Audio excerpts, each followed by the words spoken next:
നമസ്കാരം. എല്ലാവർക്കും ടൂസ് അക്കാഡമിയുടെ പുതിയൊരു വീഡിയോയിലേക്ക് സ്വാഗതം. നമ്മളിന്ന് സി-ടെറ്റുമായി ബന്ധപ്പെട്ട് മലയാളവുമായി ബന്ധപ്പെട്ട് ഒരു റാപ്പിഡ് റിവിഷനാണ് നമ്മളിന്ന് ഉദ്ദേശിക്കുന്നത്. ഓക്കെ, അപ്പോൾ മലയാളം എന്ന് പറയുന്നത് നിങ്ങൾക്ക് കുറച്ച് ടഫായിട്ടുള്ള ഏരിയ ആയിട്ട് ചിലപ്പോൾ നിങ്ങൾക്ക് തോന്നും. കാരണം നിങ്ങൾ നമ്മൾ സി-ടെറ്റിന് വേണ്ടിയിട്ട് പ്രിപ്പയർ ചെയ്യുന്നത് എല്ലാം ഇംഗ്ലീഷിലാണല്ലോ നമ്മൾ പ്രിപ്പയർ ചെയ്യുന്നത്. അപ്പോൾ അതിൽ നമുക്ക് മലയാളത്തിലെ ചില ടേംസുകളും എല്ലാം നിങ്ങൾക്ക് ചിലപ്പോൾ ബുദ്ധിമുട്ടായിട്ട് തോന്നും.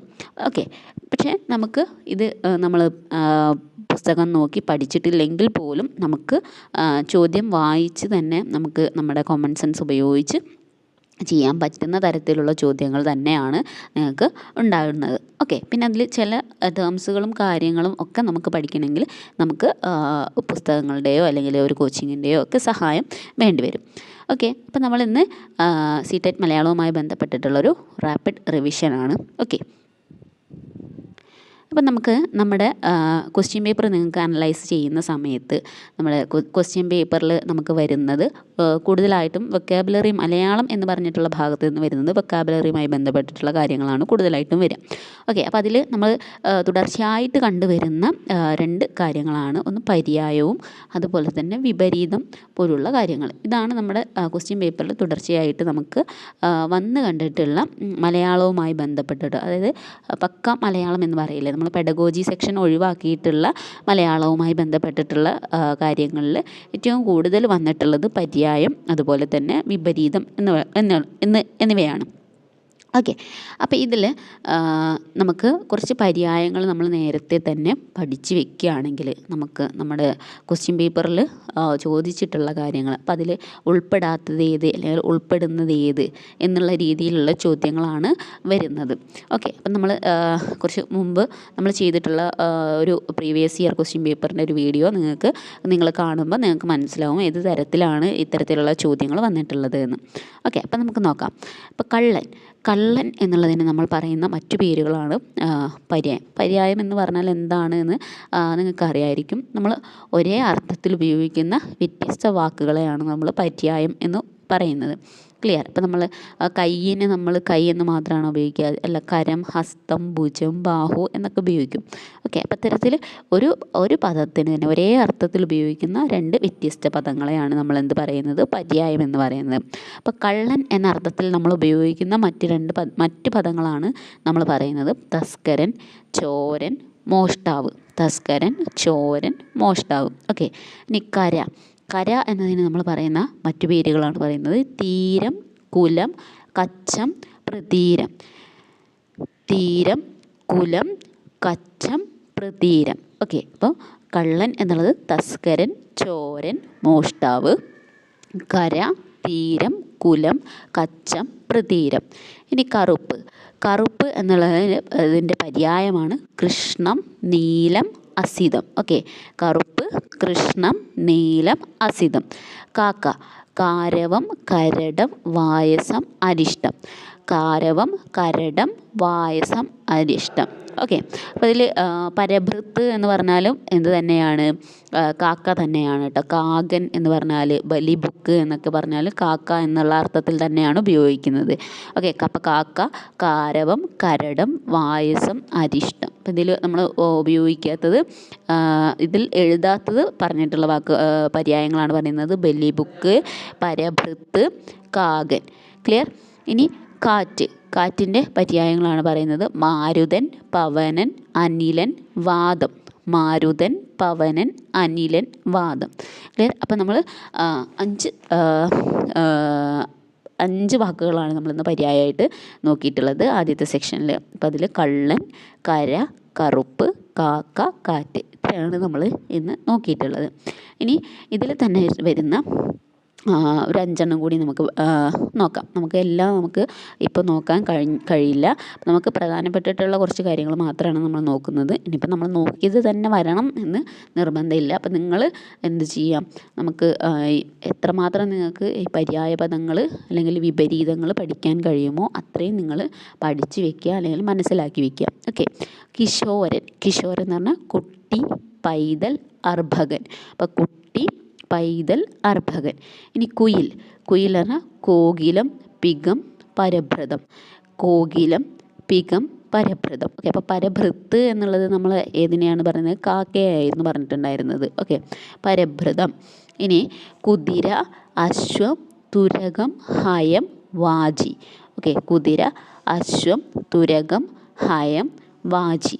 ഓക്കെ, ഇനി കുരങ്ങ്, വാനരൻ, കപി, പ്ലവംഗം, ബലിമുഖം. വാനരൻ, കപി, പ്ലവംഗം, ബലിമുഖം. ഇതാണ് കുരങ്ങിൻ്റെ പര്യായം. നമ്മൾ ബലിഭുക്ക് എന്ന് പറഞ്ഞിട്ടുള്ളത് ഇതിൻ്റെ ആയിരുന്നു? കാക്കയുടേതായിരുന്നു. ഓക്കെ, അപ്പോൾ കുരങ്ങ്, വാനരൻ, കപി, പ്ലവംഗം, ബലിമുഖം. ഇനി കുട. കുട എന്നുള്ളതിന് നമ്മൾ ഉപയോഗിക്കുന്ന മറ്റു പദങ്ങൾ ഛത്രം, ഛത്രം, ആദപത്രം. ഇപ്പം ഛത്രം നമുക്ക് പരിചയം ഉണ്ടാവും. നമ്മൾ പണ്ട് കാലത്ത് നമ്മൾ ചെറിയ അക്ഷരമാല പഠിക്കാൻ വേണ്ടിയിട്ട് ഉപയോഗിക്കുന്ന ബുക്കുകളുണ്ട്, ചിത്രം ഉൾപ്പെടെയുള്ള ബുക്കുകൾ. അതിൽ നമുക്ക് കുടയ്ക്ക് ഛത്രം എന്ന് പറഞ്ഞിട്ടാണ് അതിൽ കൊടുക്കുക അല്ലേ?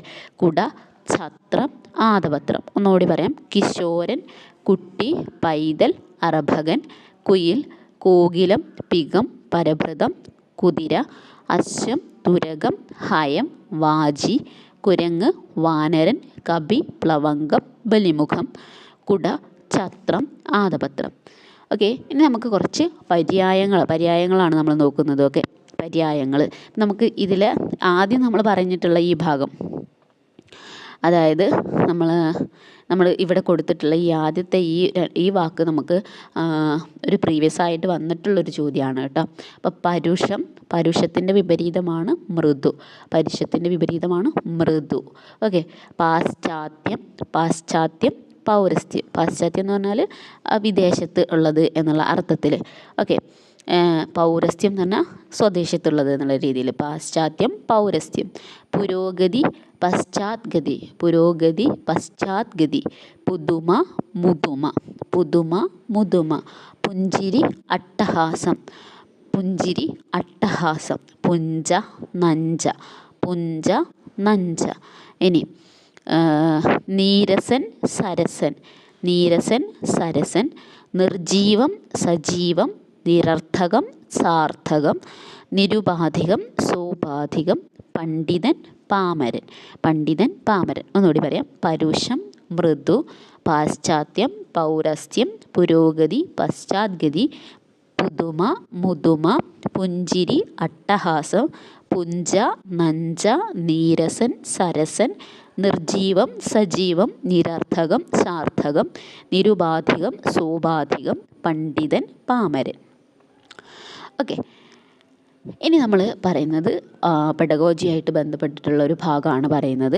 അതിൽ നമ്മൾ ബോധനോപകരണങ്ങൾ എന്ന് പറഞ്ഞിട്ടുള്ളത്, നമുക്ക് നമ്മുടെ ഒരു പ്രീവിയസ് ഇയർ ക്വസ്റ്റ്യൻ പേപ്പർ നമ്മൾ വർക്കൗട്ട് ചെയ്ത സമയത്ത് ഡിസ്കസ് ചെയ്ത സമയത്ത് നമ്മളതിൽ ബോധനോപകരണങ്ങൾ എന്ന് പറഞ്ഞിട്ട് കൊടുത്തിട്ടുണ്ടായിരുന്നു. ഓക്കെ, അതിൽ ചോദിച്ചിട്ടുള്ള കാര്യം ശരിക്കും നമ്മൾ ബോധനോപകരണങ്ങളായിട്ട് ഉപയോഗിക്കുന്നതല്ല.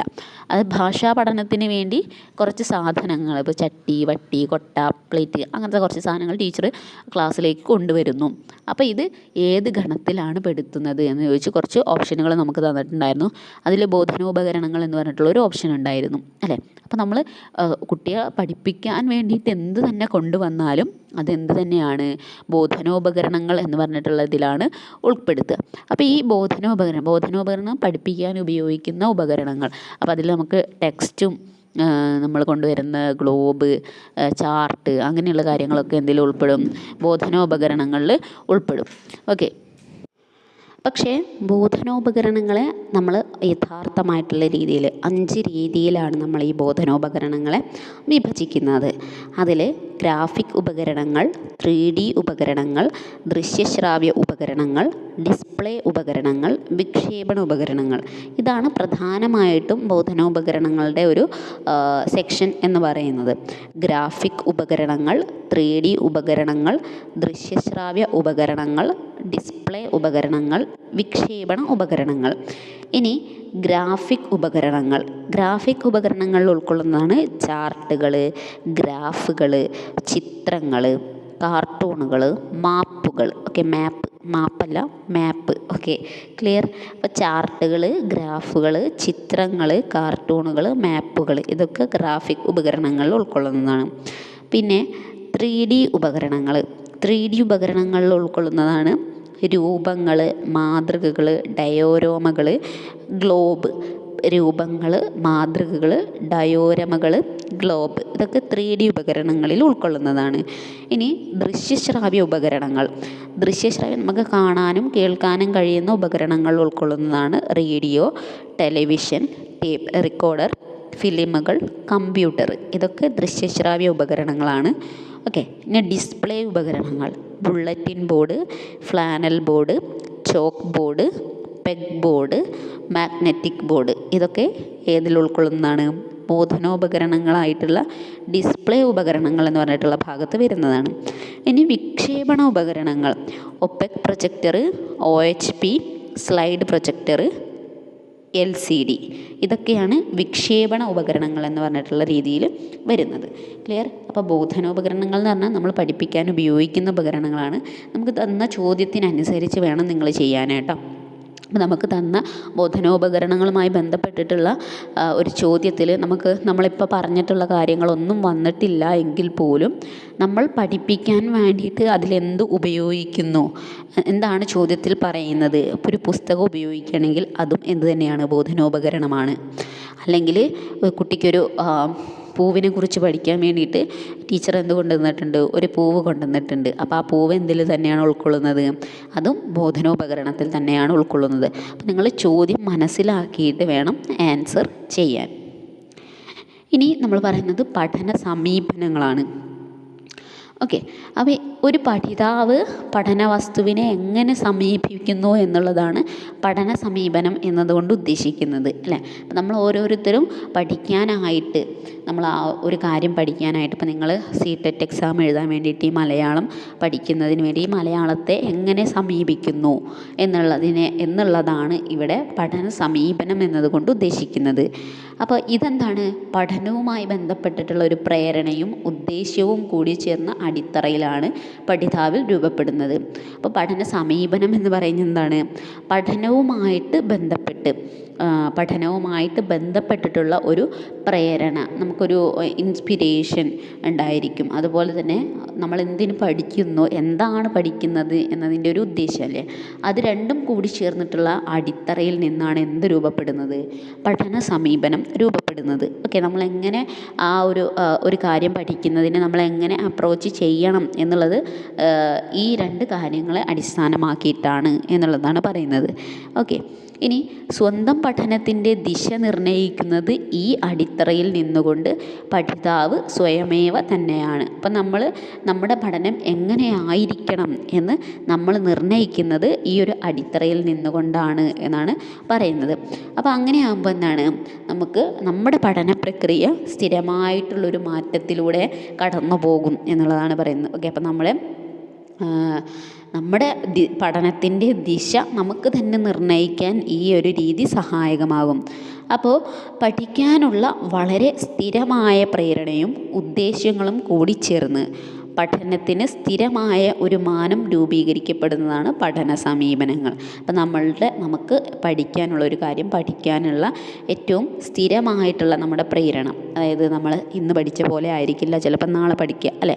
ചില ആളുകൾ പുസ്തകം നന്നായിട്ട് വായിച്ച് പഠിക്കുന്ന ആളുകളുണ്ട്. എന്നാൽ ചില ആളുകൾ ഇതിൻ്റെ ക്ലാസ്സുകൾ, ഇപ്പോൾ നമുക്ക് ഓൺലൈൻ ക്ലാസ്സുകളൊക്കെ നമുക്ക് അവൈലബിൾ ആയിട്ടുള്ള ഒരു കാലത്താണ് നമ്മൾ ജീവിക്കുന്നത്. അപ്പം നമ്മൾ ടെക്സ്റ്റിൽ പഠിക്കുന്ന അതിൻ്റെ സെയിം ക്ലാസ്സുകൾ നമുക്ക് യൂട്യൂബിലും മറ്റ് റിസോഴ്സിലൊക്കെ നമുക്ക് കിട്ടും. ഓക്കെ. അപ്പോൾ അതും എന്ത് തന്നെയാണ്? അങ്ങനെ പഠിക്കാനുള്ള സ്ഥിരമായിട്ടുള്ള ഒരു പ്രേരണയും ഉദ്ദേശ്യവും കൂടി ചേർന്ന് നമ്മുടെ പഠനത്തിന് എന്തുണ്ടാവും? സ്ഥിരമായിട്ടുള്ളൊരു മാനം രൂപീകരിക്കപ്പെടും. അതിനെ എന്ത് പറയുന്നു? പഠന സമീപനം എന്ന് തന്നെ നമുക്ക് പറയാം. ഇനി നമ്മൾ പറയുന്നത് പഠന വൈകല്യങ്ങളാണ്. ഓക്കെ. പഠന വൈകല്യങ്ങൾ. അപ്പോൾ പഠന വൈകല്യങ്ങൾ എന്ന് പറഞ്ഞാൽ പഠനവുമായി ബന്ധപ്പെട്ടിട്ടുണ്ടാകുന്ന വൈകല്യങ്ങളാണ്. ഇപ്പോൾ വായിക്കാനുള്ള ബുദ്ധിമുട്ട്, എഴുതാനുള്ള ബുദ്ധിമുട്ട്, ആശയങ്ങൾ അവതരിപ്പിക്കാനുള്ള ബുദ്ധിമുട്ട്, അതൊക്കെ എന്തിൽ തന്നെ വരും? പഠനവുമായി ബന്ധപ്പെട്ടിട്ടുള്ള വൈകല്യങ്ങളിലാണ് വരുന്നത്. പിന്നെ നമുക്ക് ADHD പോലുള്ള കാര്യങ്ങളൊക്കെ എന്തിൽ തന്നെയാണ് വരുന്നത്? പഠന വൈകല്യം തന്നെയാണ്. ഓക്കെ. അപ്പോൾ ADHD എന്ന് പറഞ്ഞാൽ എന്താണ്? അറ്റൻഷൻ ഡെഫിസിറ്റ് ഹൈപ്പർ ആക്ടിവിറ്റി ഡിസോർഡറാണ് ADHD എന്ന് പറയുന്നത്. ക്ലിയർ? അതായത് ആ കുട്ടിക്ക് ക്ലാസ്സിലൊരു സ്ഥലത്ത് ഇങ്ങനെ അടങ്ങിയിരിക്കുന്നത് കുറച്ച് ബുദ്ധിമുട്ടായിട്ടുള്ള കാര്യം. ആ കുട്ടി ക്ലാസ്സിൽ ഇടയ്ക്കിടയ്ക്ക് ഇറങ്ങി നടക്കുകയും ആ കുട്ടിയുടേതായിട്ടുള്ള ചില കാര്യങ്ങൾ ക്ലാസ് നടക്കുന്നുണ്ടെങ്കിലും അതിനിടയിൽ ആ കുട്ടിയുടേതായിട്ടുള്ള ചില കാര്യങ്ങളൊക്കെ ചെയ്യുകയും ചെയ്യുന്നതിനാണ് ADHD എന്നത് പറയുന്നത്. അത്തരം കുട്ടികളെയാണ് ADHD ഉള്ള കുട്ടികളെന്ന് പറയുന്നത്. അപ്പോൾ നമുക്ക് നമ്മളിപ്പോൾ ഇവിടെ പഠന വൈകല്യങ്ങൾ എന്ന് പറഞ്ഞിട്ട് പ്രധാനമായിട്ടും 4 വൈകല്യങ്ങളെക്കുറിച്ചാണ് നമ്മൾ പഠിക്കുന്നത്. അപ്പോൾ അതിൽ ഡിസ്ലെക്സിയ എന്ന് പറയുന്നത് വായനാ വൈകല്യമാണ്. ഓക്കെ, ഡിസ്ലെക്സിയ എന്ന് പറഞ്ഞാൽ വായനാ വൈകല്യമാണ്. അതായത് വായിക്കാനുള്ള ബുദ്ധിമുട്ട്. ഓക്കെ, അർത്ഥം മനസ്സിലാക്കി വായിക്കുക, അല്ലെങ്കിൽ വായനയിൽ അക്ഷരങ്ങൾ അങ്ങോട്ടും ഇങ്ങോട്ടും മാറിപ്പോവുക, അങ്ങനെ പറയുന്നില്ല, തിരിച്ച് വായിക്കുക, ഇതൊക്കെ എന്തിൽ ഉൾക്കൊള്ളും? ഡിസ്ലെക്സിയ എന്നുള്ള വൈകല്യത്തിലാണ് ഉൾക്കൊള്ളുന്നത്. ഇനി ഡിസ്ഗ്രാഫിയ, ഗ്രാഫ് പറഞ്ഞാൽ നമ്മൾ കൈകൊണ്ട് വരയ്ക്കല്ലേ ചെയ്യാം, അപ്പോൾ ലേഖന വൈകല്യം എന്ന് ഓർക്കുക. ഓക്കെ, ഡിസ്ഗ്രാഫിയ ലേഖന വൈകല്യം, എഴുതുന്നതിനുള്ള ബുദ്ധിമുട്ടാണ് ഇതും അക്ഷരങ്ങൾ തിരിച്ചെഴുതുക. അപ്പോൾ നമ്മൾ ചെറിയ അക്ഷരം ബി എന്നെഴുതുന്നതിന് പകരം കുട്ടി എന്ത് എഴുതും? ചെറിയ അക്ഷരം D എന്നെഴുതും. അപ്പോൾ തിരിച്ചെഴുതും. അപ്പോൾ P എന്നുള്ളതിന് പകരം Q എന്നെഴുതും. അങ്ങനെ എഴുതുന്നത്. അപ്പോൾ അത്തരത്തിലുള്ള കഴിവില്ലായ്മകളെയാണ് നമ്മൾ ലേഖന വൈകല്യം എന്നതുകൊണ്ട് ഉദ്ദേശിക്കുന്നത്. അടുത്തത് ഡിസ്കാൽക്കുലിയ. കാൽക്കുലിയ എന്ന് പറയുമ്പോൾ തന്നെ നിങ്ങൾക്കറിയാം, കാൽക്കുലേഷനുമായി ബന്ധപ്പെട്ടുള്ള മാത്സുമായിട്ട് ബന്ധപ്പെട്ടുള്ളതാണ്. അപ്പോൾ അത് ഗണിതപരമായിട്ടുള്ള പഠന വൈകല്യമാണ്. അതായത് കണക്ക് കൂട്ടാനുള്ള ബുദ്ധിമുട്ട്, ദൂരം അളക്കാനുള്ള ബുദ്ധിമുട്ട്, അങ്ങനെയുള്ള കാര്യങ്ങളൊക്കെ മാത്സുമായിട്ട് ബന്ധപ്പെട്ടിട്ടുള്ള കാര്യങ്ങൾ കൈകാര്യം ചെയ്യാൻ കഴിയാത്ത കുട്ടികൾക്കാണ് എന്തുണ്ടാവുക? ഡിസ്കാൽക്കുലിയ ഉണ്ടാവുക. ഇനി ഡിസ്ഫേസിയ സംസാര ഭാഷ അപഗ്രഥന വൈകല്യമാണിത്. അതായത് നമുക്ക് സംസാരിക്കാൻ, നമ്മുടെ ആശയം കൃത്യമായിട്ട് അവതരിപ്പിക്കാൻ കഴിയാത്ത അവസ്ഥയാണ് ഡിസ്ഫേസിയ എന്ന് പറയുന്നത്. ഇനി മറ്റൊന്നുകൂടിയുള്ളത് ഡിസ്പ്രാക്സിയയാണ്. ഡിസ്പ്രാക്സിയ എന്നതുകൊണ്ട് ഉദ്ദേശിക്കുന്നത് പേശി പ്രവർത്തനങ്ങൾ വൈകല്യമാണ് ഡിസ്പ്രാക്സിയ എന്ന് പറയുന്നത്. ഓക്കെ, അപ്പോൾ നമ്മുടെ പേശി പ്രവർത്തനങ്ങൾ എന്ന് പറഞ്ഞാൽ ഓടുക, ചാടുക, അങ്ങനത്തെ നമ്മുടെ കായികമായിട്ടുള്ള കാര്യങ്ങൾ ചെയ്യാനുള്ള ബുദ്ധിമുട്ട്, അതാണ് ഡിസ്പ്രാക്സിയ എന്നതുകൊണ്ട് ഉദ്ദേശിക്കുന്നത്. ക്ലിയർ? ഓക്കെ, അപ്പോൾ ഇത്രയാണ് നമ്മുടെ മലയാളവുമായി ബന്ധപ്പെട്ട് ഇന്ന് നമ്മൾ ഒരു റാപ്പിഡ് റിവിഷൻ പോലെ ചെയ്തിട്ടുള്ളത്. ഇതിൽ നിങ്ങൾ ഏറ്റവും ഇമ്പോർട്ടൻ്റ് ആയിട്ട് പഠിക്കേണ്ട കാര്യം എന്ന് പറഞ്ഞാൽ അത് വൊക്കാബുലറിയുമായി ബന്ധപ്പെട്ടിട്ടുള്ള കാര്യങ്ങളാണ്. അതായത് ഇപ്പോൾ പര്യായം, വിപരീതം, ഇതാണ് മെയിനായിട്ട് നമ്മളതിൽ ചോദിച്ച് കണ്ടിട്ടുള്ളത്. അപ്പോൾ പര്യായം പഠിക്കുന്ന സമയത്ത് നമുക്ക് അർത്ഥം എന്നുള്ള രീതിയിലും അതിനെ എടുക്കാം. ഓക്കെ, നമുക്ക് നമ്മുടെ ക്വസ്റ്റ്യൻ പേപ്പറിൽ കൂടുതലായിട്ടും കണ്ടിട്ടുള്ളത് പാരഗ്രാഫ്, ആ പാരഗ്രാഫുമായി ബന്ധപ്പെട്ടിട്ടുള്ള ചോദ്യങ്ങൾ. ഓക്കെ, ആ ചോദ്യങ്ങൾക്കുള്ള ഉത്തരം പാരഗ്രാഫിൽ തന്നെ ഉണ്ടായിരിക്കും. അതുപോലെ തന്നെ ഒരു കവിത, ആ കവിതയുമായി ബന്ധപ്പെട്ടിട്ടുള്ള ചോദ്യങ്ങൾ, അതിൻ്റെ ഉത്തരം കവിതയിൽ തന്നെ ഉണ്ടായിരിക്കും. പിന്നെ നമുക്ക് പെഡഗോജി സെക്ഷനാണ് ഉള്ളത്. പെഡഗോജി സെക്ഷൻ നമ്മൾ പഠിച്ചേ പറ്റുള്ളൂ. അതും നമ്മൾ പഠിക്കുന്ന രീതിയിൽ, അതായത് ഒരു ബുക്ക് നേരിട്ട് വായിച്ച് ആ തിയറി പഠിക്കുന്ന രീതിയല്ല വേണ്ടത്.